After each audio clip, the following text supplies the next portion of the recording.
Hai, senang bisa berjumpa kamu lagi dalam cerita baru di channel ini. Temani penulis dalam merangkai kisah Alex dan Safira. Dalam sebuah kisah yang tak biasa namun tetap membawa pesan untuk hati. Jangan lupa subscribe dan nyalakan notifikasinya agar kamu tidak tertinggal kelanjutan kisahnya. Sentuhan yang tak melukai. Episode 1.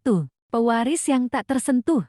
Alexander Reynaldi Atmaja berdiri di ujung ruang rapat. Dengan wajah yang nyaris tidak menunjukkan ekspresi apapun. Di hadapannya, dinding kaca memantulkan bayangannya sendiri. Setelan hitam sempurna, rambut tertata rapi, jam tangan mahal melingkar di pergelangan tangan kirinya. Segalanya tampak utuh. Segalanya tampak seperti yang diharapkan dari seorang calon pewaris keluarga Atmaja. Dan ia membenci bayangan itu. Selamat atas pencapaian kuartal ini, Pak Elik. Satu tangan terulur ke arahnya. Alexander menunduk sekilas. Tangannya tidak langsung bergerak. Ada jeda sepersekian detik, terlalu singkat untuk disadari orang lain. Tapi cukup lama bagi tubuhnya untuk bersiap. Ia menjabat tangan itu. Sentuhan, hangat, lembab, sedikit terlalu lama. Seketika, ada sesuatu yang mencengkeram bagian dalam dadanya. Napasnya memendek. Perutnya bergejolak seolah ada gelombang yang tiba-tiba menghantam dari dalam.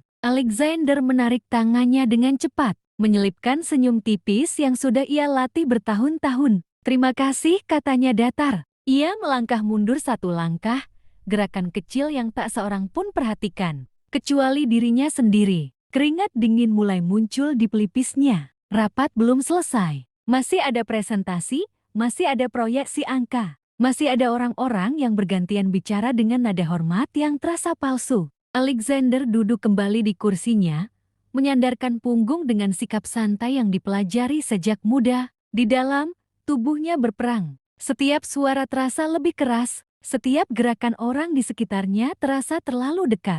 Ketika seorang direktur lain menepuk bahunya sambil tertawa kecil, Alexander hampir berdiri. Jangan sekarang, tidak di sini. Ia menunduk, berpura-pura memeriksa catatan di tabletnya. Jemarinya dingin. Pandangannya sedikit berkunang. Ia menghitung napas dalam diam. 1, 2, 3. Teknik yang diajarkan dokter bertahun-tahun lalu. Ada tambahan dari Pak Alex? Tanya seseorang di ujung meja. Alexander mengangkat kepala. Semuanya sudah cukup jelas jawabnya. Kita lanjutkan sesuai rencana. Suaranya stabil, tapi tubuhnya tidak. Begitu rapat ditutup, ia berdiri lebih cepat dari yang seharusnya. Beberapa orang kembali mendekat, menyalaminya, memberi selamat, menyampaikan basa-basi yang dibungkus senyum lebar. Alexander menahan diri, menjawab seperlunya, lalu berjalan keluar dengan langkah panjang. Begitu pintu lift tertutup, senyumnya runtuh. Alexander bersandar pada dinding baja.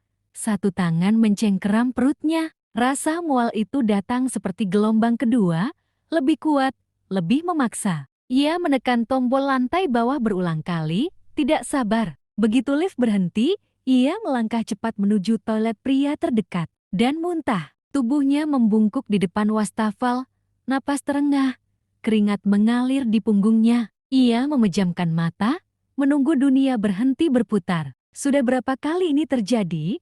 Ia kehilangan hitungan. Alexander Atmaja, calon CEO perusahaan bernilai triliunan rupiah, tidak bisa disentuh manusia lain tanpa tubuhnya memberontak. Ironi yang kejam. Ia membasuh wajah dengan air dingin, menatap pantulan dirinya sendiri di cermin. Wajah itu terlihat pucat, tapi tetap tampan. Tetap berkelas, tetap terlihat seperti seseorang yang memiliki segalanya. Jika saja mereka tahu, Alexander tidak ingat kapan pertama kali ini terjadi. Yang ia ingat, sejak kecil tubuhnya sudah belajar satu hal dengan sangat baik. Sentuhan bukanlah sesuatu yang aman. Ayahnya jarang memeluk. Sentuhannya selalu berat, tangan di bahu yang menekan, bukan menguatkan. Ibunya memeluk dengan kaku, seolah takut melakukan kesalahan. Setiap jabat tangan sejak ia remaja selalu diikuti kalimat tuntutan. Kamu harapan keluarga, jangan mengecewakan kami. Ini semua akan jadi milikmu. Sentuhan selalu datang bersama beban.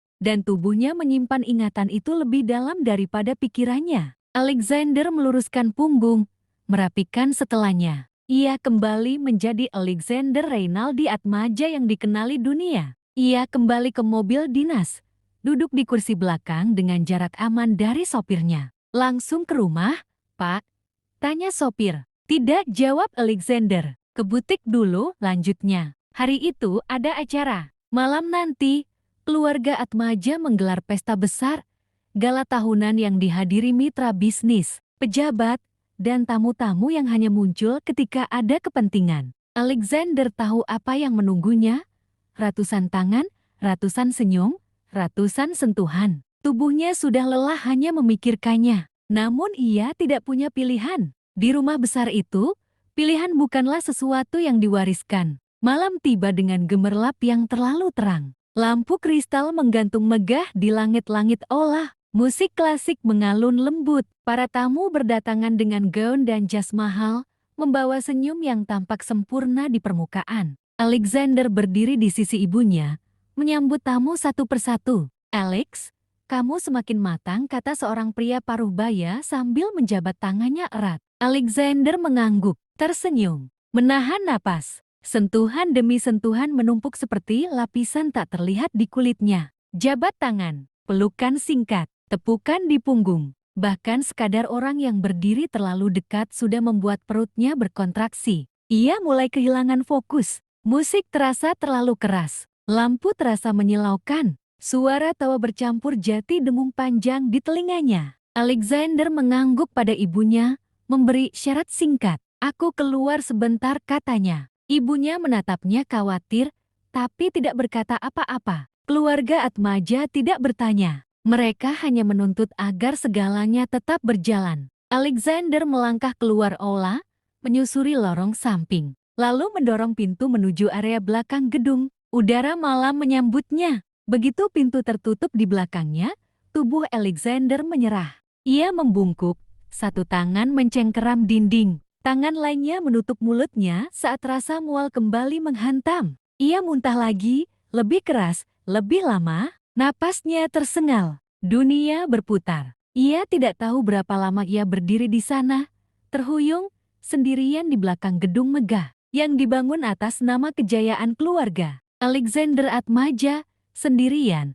rapuh dan nyaris runtuh. Dan ia tidak tahu bahwa beberapa langkah darinya, takdir sedang bergerak pelan. Dalam wujud seseorang yang tidak mengenal namanya, tidak menginginkan apapun darinya, dan tidak membawa tuntutan apapun dalam sentuhannya. Alexander berdiri lebih lama di belakang gedung itu daripada yang ia sadari. Udara malah menusuk paru-parunya, membawa aroma bunga mahal dari taman yang dirancang khusus oleh arsitek asing. Semua terasa terlalu rapi, terlalu terkontrol. Bahkan tempat ia muntah pun tampak seperti bagian dari dekorasi, bersih, terang, tanpa ruang bagi sesuatu yang tidak sempurna. Ia menyeka mulutnya dengan punggung tangan, lalu menunduk, menahan gelombang mual yang tersisa. Jari-jarinya gemetar, lututnya terasa lemah, seolah tubuhnya sedang mengingatkan bahwa ia bukan mesin yang bisa dipaksa terus berdiri. Alexander menarik napas panjang. Perlahan, seperti yang selalu diajarkan dokter, ia pernah menjalani puluhan pemeriksaan, tes darah, pemindaian otak, konsultasi psikiater ternama. Tidak ada satupun yang bisa menunjuk satu penyebab pasti. Mereka menyebutnya reaksi psikosomatis. Tubuh yang bereaksi terhadap sesuatu yang tidak lagi disadari pikiran. Trauma, kata mereka. Alexander membenci kata itu. Trauma terdengar seperti alasan, seperti kelemahan, seperti sesuatu yang seharusnya sudah selesai. Padahal baginya, ini bukan kenangan buruk yang muncul sesekali. Ini adalah tubuhnya sendiri yang berkhianat setiap kali dunia mendekat terlalu dekat. Ia menegakkan punggung, menatap bayangan dirinya di kaca jendela belakang gedung. Pria itu terlihat tinggi, rapi, dan tenang. Tidak ada satupun tanda bahwa beberapa menit lalu ia hampir pingsan karena disentuh terlalu banyak orang. Alexander Reynaldi Atmaja memang selalu terlihat seperti itu sejak kecil.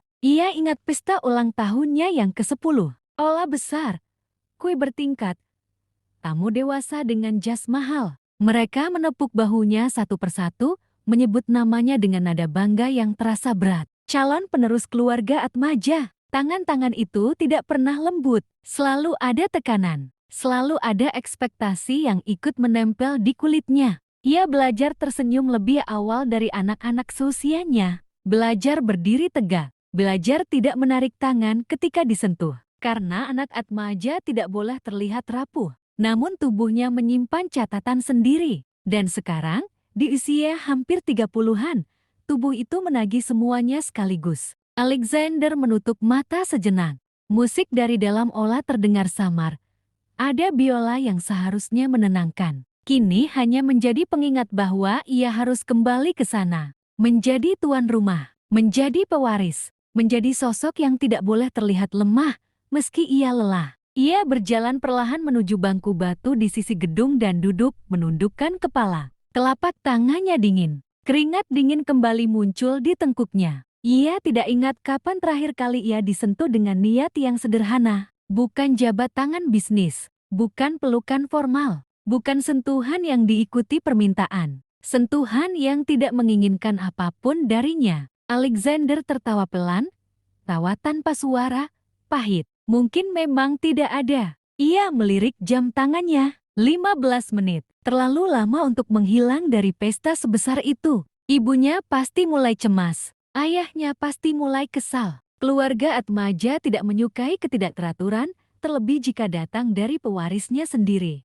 Alexander berdiri lagi, meski kepalanya masih sedikit ringan. Ia membasahi wajahnya dengan air dari botol minum yang ia ambil dari saku jas. Ia berlatih mengatur ekspresinya, rahang rileks, bahu tegak, mata fokus, topeng kembali terpasang. Saat ia hendak melangkah kembali ke dalam, gelombang mual kecil kembali datang, lebih ringan, tapi cukup membuatnya berhenti. Ia menekan telapak tangannya ke dinding dingin di samping pintu. Tenang, bisiknya pada dirinya sendiri. Hanya sebentar lagi. Ia tidak tahu bahwa tepat di saat itu, beberapa langkah darinya, seseorang memperhatikannya dari kejauhan. Bukan dengan rasa kagum, bukan dengan rasa takut, melainkan dengan keprihatinan yang sederhana. Alexander tidak melihat siapapun. Ia terlalu sibuk menahan tubuhnya sendiri. Ia menarik napas, meluruskan jasnya sekali lagi, dan melangkah kembali menuju pintu olah. Namun sebelum ia benar-benar sampai, tubuhnya goyah. Kali ini lebih cepat. Kepalanya terasa ringan, pandangannya menyempit. Ia meraih gagang pintu, tapi jemarinya meleset. Dinding dingin di belakang gedung menjadi satu-satunya penopang. Alexander Atmaja, pewaris besar, hampir jatuh. Dan untuk pertama kalinya dalam hidupnya, ia tidak punya kendali penuh atas tubuhnya sendiri. Terima kasih telah menyaksikan episode 1 ini sampai selesai. Jangan lupa subscribe untuk tahu lanjutan kisahnya esok hari.